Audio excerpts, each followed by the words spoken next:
Hello student, कैसे हैं आप सब। आशा करती हूँ आप लोग मस्त ज़बरदस्त होंगे और आपका हमारे यूट्यूब चैनल KM सोना पर स्वागत है। तो चलिए आते हैं अपने कंप्यूटर स्क्रीन पे।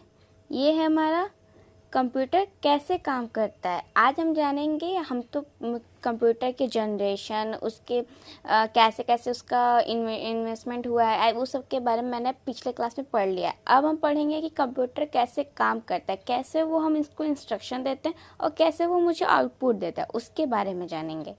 ठीक है, आते हैं कंप्यूटर कैसे कार्य करता है। Working system of a computer.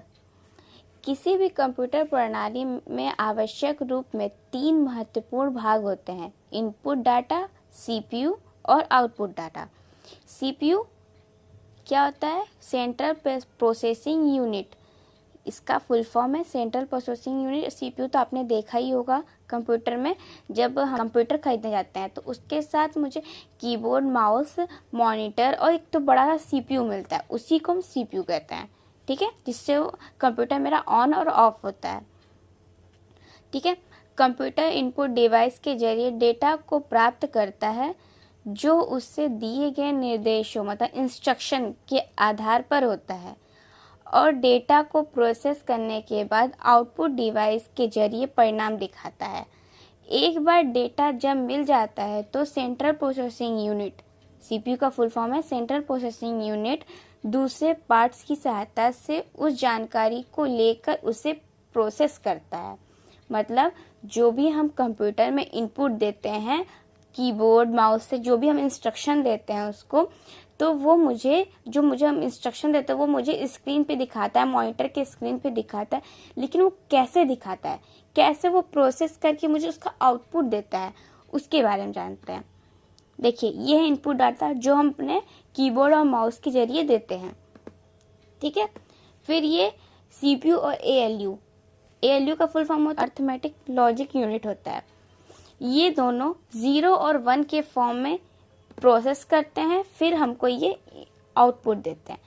इससे समझ में आ रहा होगा कि ये इनपुट डाटा जो हम कीबोर्ड और माउस से हम इनपुट देते हैं उसको, जो भी फॉर्म में, चाहे वो सेंटेंस के फॉर्म में, वर्ड के फॉर्म में, कुछ किसी भी फॉर्म में हो, ठीक है, वो सीपीयू एएलयू ये दोनों क्या करते हैं, मशीन लैंग्वेज में 0 और 1 के फॉर्म में इसको चेंज करते हैं, समझते हैं, प्रोसेस करते हैं, फिर हमको ये आउटपुट हमारे स्क्रीन पे दिखाते हैं। ठीक है, ये देखिए, ये है इसका फुल फॉर्म। सीपीयू का फुल फॉर्म है सेंट्रल प्रोसेसिंग यूनिट और एएलयू का फुल फॉर्म है अर्थमेटिक लॉजिक यूनिट। ठीक है, अब आते हैं नेक्स्ट, इनपुट। अभी जो हमने इनपुट पढ़े हैं वो उसका कैसा काम करता है। इनपुट डिवाइस एक ऐसी इलेक्ट्रॉनिक डिवाइस है जिसके द्वारा हम डिवाइस में इनपुट डाटा करते हैं, जैसे निर्देश मतलब इंस्ट्रक्शन को प्रदान करने के लिए किया जाता है। यह कंप्यूटर का एक हिस्सा है कि हम जिस किसी डिवाइस के द्वारा कंप्यूटर में कुछ भी इनपुट करते हैं उसे इनपुट डिवाइस कहते हैं। ठीक है, आप मैंने आपको पहले बताया कि जिस चीज से कीबोर्ड और माउस मेरा इनपुट डिवाइस है, इससे हम इंस्ट्रक्शन देते हैं। ठीक है, इससे हम इंस्ट्रक्शन देते हैं किसको? कंप्यूटर को। तो ये हमारा इनपुट डिवाइस है। ठीक है, अब आते हैं हम अपने आउटपुट क्या होता है? कंप्यूटर के वे सभी डिवाइस जिसके हेल्प से कंप्यूटर रिजल्ट या डिस्प्ले शो करता है उसे आउटपुट कहते हैं।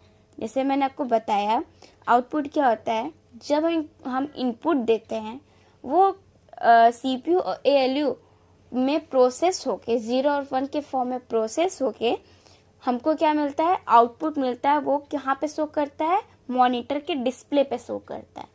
तो वही बता रहा है, कंप्यूटर के वे सभी डिवाइस जिसके हेल्प से कंप्यूटर रिजल्ट या डिस्प्ले शो करता है उसे आउटपुट डिवाइस कहते हैं। ठीक है, सीपीयू क्या है? इसे कंप्यूटर का ब्रेन या मस्तिष्क भी कहा गया है। जैसे हमारे शरीर में हमारा मस्तिष्क हमारे सारे प्रक्रियाओं को कंट्रोल करता है, जो भी हम रिएक्ट करते हैं उसको हम कंट्रोल करते हैं। ठीक वैसे ही कंप्यूटर में भी सीपीयू उसके भीतर और बाहर हो रहे सभी प्रक्रियाओं को नियंत्रण करता है। खास इसलिए ही सीपीयू को ब्रेन ऑफ कंप्यूटर भी कहा जाता है। आपको पता होगा कि अगर सीपीयू ना रहे तो हमारा कंप्यूटर किसी काम का नहीं, वो हमारा कंप्यूटर चलेगा यानी डेड हो जाएगा। सीपीयू के ही थ्रू हमारा कंप्यूटर चलता है। सीपीयू हम ऑन करेंगे तो हमारा कंप्यूटर ऑन होगा, सीपीयू हम ऑफ करेंगे तो हमारा कंप्यूटर ऑफ होगा। तो इस सीपीयू में ये ऐसा उसका दिमाग है, जैसे हम बोलते हैं सोचते हैं कि हमको सोना है, हमको भूख लग रही है तो हम खाना खाते हैं सोते हैं, वैसे कंप्यूटर है, ऐसा सीपीयू है जिसे उसको हम इंस्ट्रक्शन देते हैं कि हाँ कंप्यूटर को ऑन करना है तो कंप्यूटर वो ऑन होता है, कंप्यूटर को ऑफ करना है तो वो ऑफ होता है। ठीक है, वो इंस्ट्रक्शन देते हैं, हम लोग उसको इंस्ट्रक्शन देते हैं, सीपीयू उसको प्रोसेस करता है कि कौन सा इंस्ट्रक्शन दे रहे हैं। तो वही है कि हम ये कंप्यूटर के ब्रेन, इसको कंप्यूटर का ब्रेन कहते हैं क्योंकि ये कंप्यूटर को कंट्रोल करता है। ठीक है, कंप्यूटर के प्रकार, टाइप्स ऑफ कंप्यूटर। हमारे कंप्यूटर कितने प्रकार के होते हैं? 3 प्रकार के, एनालॉग कंप्यूटर, डिजिटल कंप्यूटर और हाइब्रिड कंप्यूटर। ठीक है, इसके बारे में हम धीरे धीरे आगे पढ़ रहे हैं। तो हमारा एनालॉग कंप्यूटर क्या होता है, चलिए देखते हैं। एनालॉग कंप्यूटर क्या है? एनालॉग कंप्यूटर एक ऐसी मशीन है जो आंकड़ों की एक भौतिक मात्रा कल मेजरमेंट करता है, दाब, तापमान, ऊंचाई और लंबाई को दर्शाता है। यह आंकड़े सतत मतलब लगातार परिवर्तित होते रहते हैं। इसका कोई फिक्स रेशियो नहीं रहता है, ये फिक्स वैल्यू नहीं देता है एनालॉग कंप्यूटर, ये कंटिन्यूसली चेंज होता रहता है। एनालॉग कंप्यूटर आंकड़े स्टोर नहीं करता है। समझ रहे होंगे आप, आंकड़े मतलब कोई भी हम उसका आंसर चाहिए रहता है तो वो उसको स्टोर नहीं करता है, वो ऊपर नीचे होता रहता है, वो घटता बढ़ता रहता है। ठीक है, इसका उपयोग तकनीकी, विज्ञान, शिक्षा आदि क्षेत्रों में किया जाता है। जैसे थर्मामीटर को आप देख लीजिए, वो कम ज्यादा होता है, कोई कभी फिक्स वैल्यू नहीं देता है। ठीक है, वही होता है। ठीक है, जैसे ये देखिए, या ट्रेडिंग में भी ऐसा शायद आप लोग ने देखा होगा, ट्रेडिंग में ही मैंने देखा है, उसमें भी ऐसा चलता रहता है, वो कभी फिक्स वैल्यू नहीं देता, वो घटता बढ़ता रहता है। ठीक है, तो लो हाई होता रहता है, जिस वो हमको फिक्स वैल्यू नहीं देता है, वही मेरा होता है एनालॉग कंप्यूटर। ठीक है, अब आते हैं सेकंड कंप्यूटर पे, डिजिटल कंप्यूटर। ये कंप्यूटर एनालॉग कंप्यूटर से भिन्न होता है, मतलब अलग होता है। ये एक कंप्यूटर जो सूचनाओं को अंकीय रूप में प्रोसेस करता है, मतलब इसको हम नंबर के फॉर्म में प्रोसेस करते हैं, उसे डिजिटल कंप्यूटर कहा जाता है। डिजिटल कंप्यूटर में इंस्ट्रक्शन को अंकीय रूप में दर्शाने के लिए बाइनरी सिस्टम, मैंने बताया था, जो 0 और 1 के फॉर्म में काम करता है, उसका इस्तेमाल करते हैं। ये कंप्यूटर गणितीय मतलब मैथमेटिक तथा तार्किक कार्यों करने की में सक्षम होते हैं।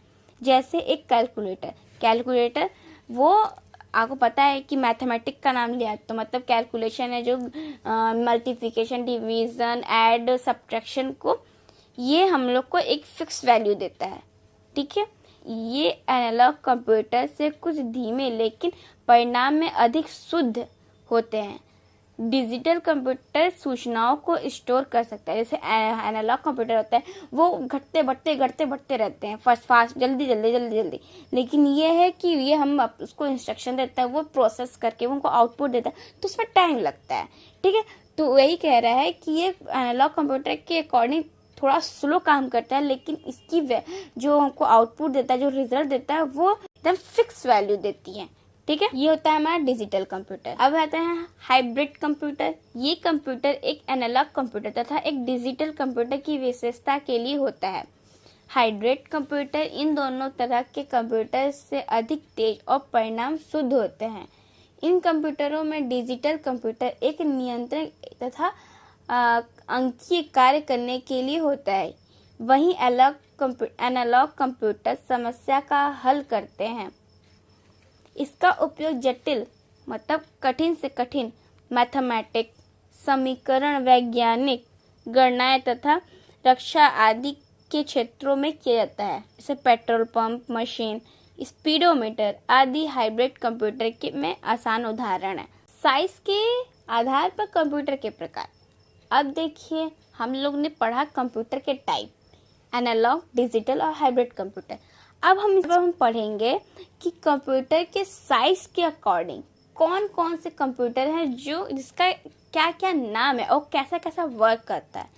ठीक है, अब आते हैं हम माइक्रो कंप्यूटर। पहला क्या है साइज के अकॉर्डिंग में, माइक्रो कंप्यूटर, फिर वर्क स्टेशन, फिर mini computer, main frame computer और सुपर कंप्यूटर। इस सब के बारे में भी आगे पढ़ रहे हैं। पहले हम पढ़ेंगे माइक्रो कंप्यूटर के बारे में। माइक्रो कंप्यूटर क्या होता है? माइक्रो कंप्यूटर तेजी से बढ़ता हुआ तथा व्यापक रूप में इस्तेमाल होने वाला कंप्यूटर है। यह सभी तरह के कंप्यूटर से सस्ता और हल्का होता है और आकार में भी सबसे छोटा होता है। इस प्रकार के कंप्यूटर को सामान्य उद्देश्य जैसे मनोरंजन, शिक्षा, घर तथा कार्यालय इस्तेमाल आदि के लिए विकसित किया गया है, जैसे PCS, notebook, laptop, PDS, personal digital assessment आदि माइक्रो कंप्यूटर है। आपको लोग देख रहे होंगे कि माइक्रो कंप्यूटर कितना छोटा है, इसको हम ऑफ करके अपने बैग में भी रख के लेके जा सकते हैं। तो ये होता है मेरा माइक्रो कंप्यूटर, ये भी कंप्यूटर की तरह ही काम करता है। अब आते हैं हम अपने वर्क स्टेशन। इसका क्या काम होता है? वर्क स्टेशन आपको पता चल रहा होगा कि स्टेशन पे काम करता है, लेकिन कैसे काम करता है? एक ऐसा कंप्यूटर जो किसी नेटवर्क से कनेक्ट जुड़ा होता है उसे ही वर्क स्टेशन कहते हैं। आपने देखा होगा कि बड़े बड़े पुलिस स्टेशन जो लोकेशन ट्रेस करते रहते हैं वहाँ पे बहुत सारे कंप्यूटर लगे रहते हैं। ठीक है, वहाँ उसी को कहते हैं वर्क स्टेशन। इसके व्यवसाय तथा पेशेवरों को ध्यान में रखकर विकसित किया गया। ये कंप्यूटर माइक्रो कंप्यूटर से अधिक तेज और क्षमतावान होता है। समझ गए होंगे आप लोग कि वर्क स्टेशन के क्या काम है। इसमें नेटवर्क से कनेक्ट रहते हैं, सभी नेट से कनेक्ट रहते हैं और उसी पे वर्क करते हैं। ठीक है, मिनी कंप्यूटर क्या होता है? मिनी कंप्यूटर को मिड रेंज कंप्यूटर भी कहा जाता है।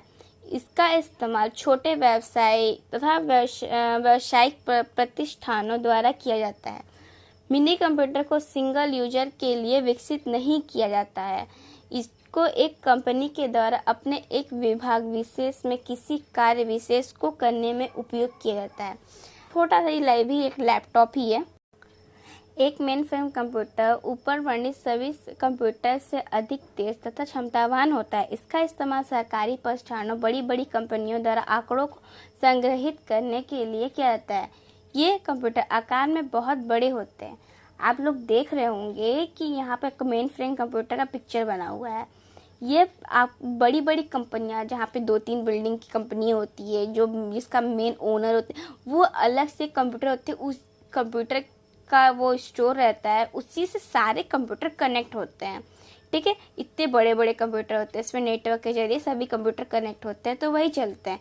तो ये बड़ी बड़ी कंपनियों में इसका यूज़ किया जाता है कि हमारे कंप्यूटर फास्ट और नेटवर्क भी फास्ट काम करे, जिससे हमारा काम जल्दी हो सके। ठीक है, अब आते हैं हम अपने नेक्स्ट कंप्यूटर, सुपर कंप्यूटर पे। ये हमारा लास्ट कंप्यूटर है।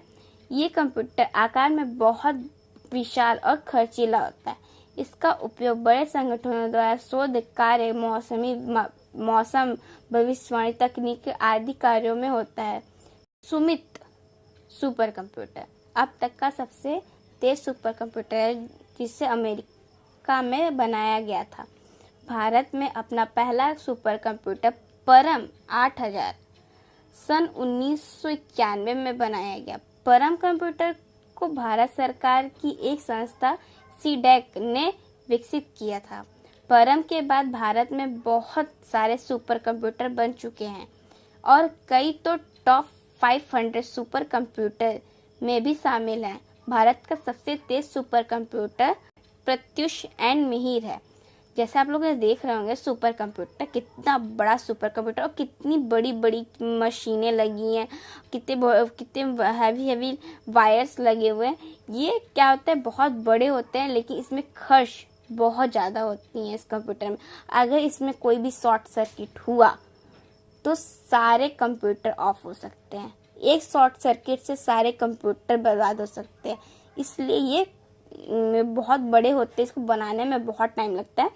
लेकिन अगर इसमें कोई शॉर्ट सर्किट हुआ तो ये पूरे के पूरे कंप्यूटर ऑफ सकते हैं। इसलिए इसमें बोला गया ये बहुत बड़े भी होते हैं और बहुत खर्चीले, मतलब बहुत में पैसे भी लगते हैं। तो आप लोग समझ गए होंगे सुपर कंप्यूटर क्या है। Thank you for watching. मिलते हैं आपसे नेक्स्ट वीडियो में। तब तक के like share and subscribe. Take care and bye bye.